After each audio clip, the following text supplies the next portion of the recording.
Curry rice is Japan's national comfort food. Everyone loves it. But this dish actually carries a story that connects three countries. Born in India, shaped in England, and uniquely evolved in Japan. It begins in ancient India with masala, a slow-cooked dish built from many spices. That spice culture crossed the sea to England in the 18th century. Their curry powder was created, a simple way to recreate the flavor at home. And the dish became a flour-thickened stew-style curry. In 1860, the word curry appeared for the first time in Japanese writing. In an English-Japanese dictionary by Yukichi Fukuzawa. He's the person who appeared on Japan's 10,000 yen bill for many years. During the Meiji-era, curry arrived in Japan. It evolved in its own unique way, and eventually became a beloved dish all across the country. And today we're making one of the most popular versions. Katsu Curry. The ingredients are curry roux, carrot, onion, potato, beef. For the cutlet, pork, egg, flour, panko, salt and pepper. And for toppings, just like the popular Japanese curry shops, cheese, spinach, corn. Since making it the usual way would be too ordinary, this time I am adding canned tomatoes along with water for extra flavor. First, we make the curry base. Chop the onions. Cook them in a pot with a little oil until they turn golden brown. When they caramelize, the onions release sweetness and depth.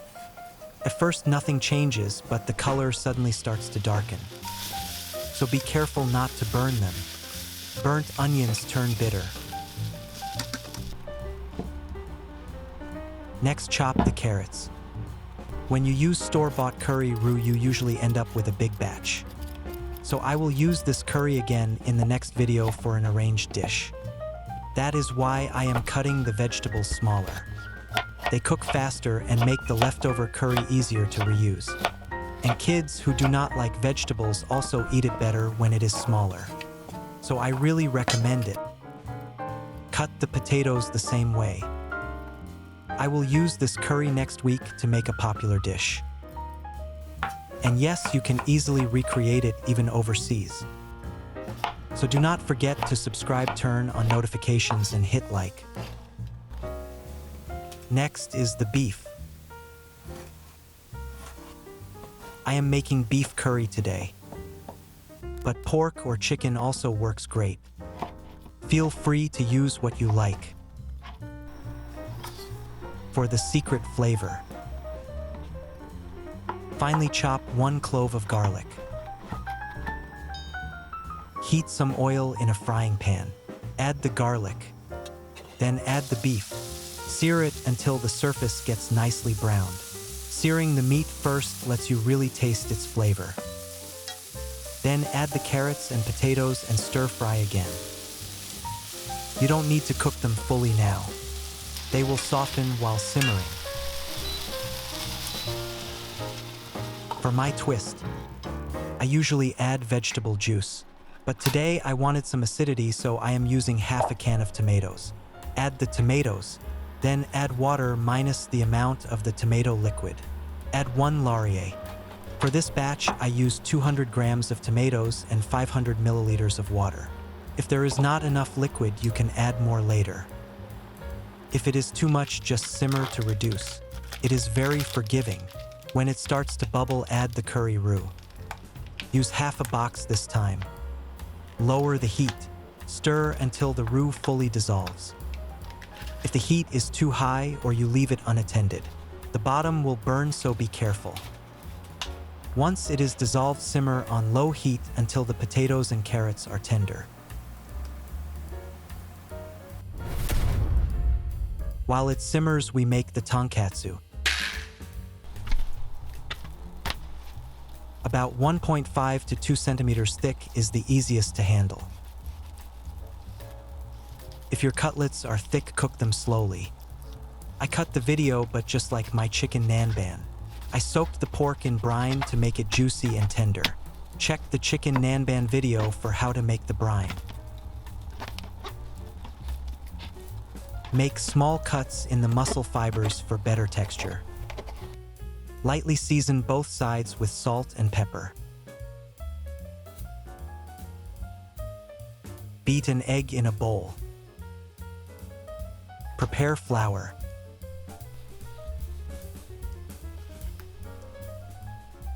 And panko. Coat the meat in this order: flour, egg, panko. We will double fry it. For the first fry, cook at 160 degrees Celsius. Since this video is not about tonkatsu, I cut the frying scenes. It is the same method as the Mille-Feuille cutlet from the last video.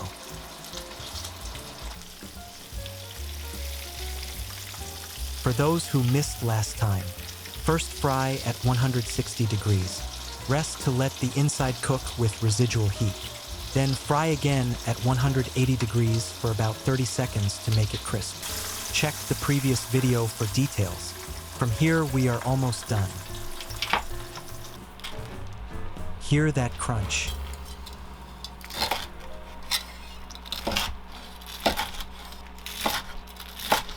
That crispy tonkatsu with curry is unbeatable. Serve the rice on a plate.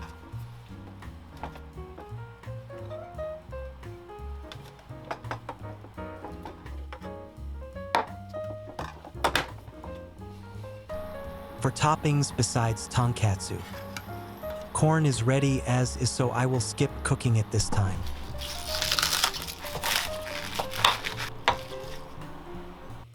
Spinach needs to be blanched until the green becomes brighter. Drain the water.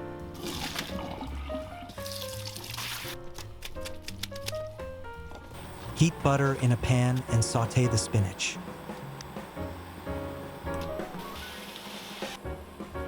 When it softens, add a little salt. Saute briefly. Spinach butter saute is done.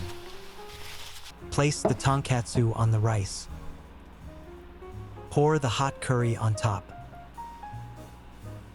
Add the spinach on the side. And finish with cheese on top. Katsu curry with cheese and spinach is complete. You get vegetables and meat, so the nutrition is perfect. Let's eat.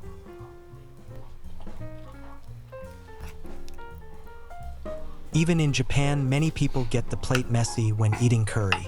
So let me show you a clean way to eat it. Start from the rice side and move toward the curry. The rice picks up the curry as you go, and the plate stays clean. If you eat from the curry side toward the rice, the plate gets messy. Keeping the plate clean makes washing easier too. If you can do this, you are a true Japanese curry master. Even if you don't cook, try this next time you eat curry outside. If you want to try it, hit like and share this video. Thank you for the meal. We still have plenty of curry left. So next time we will make an arranged dish using the leftovers.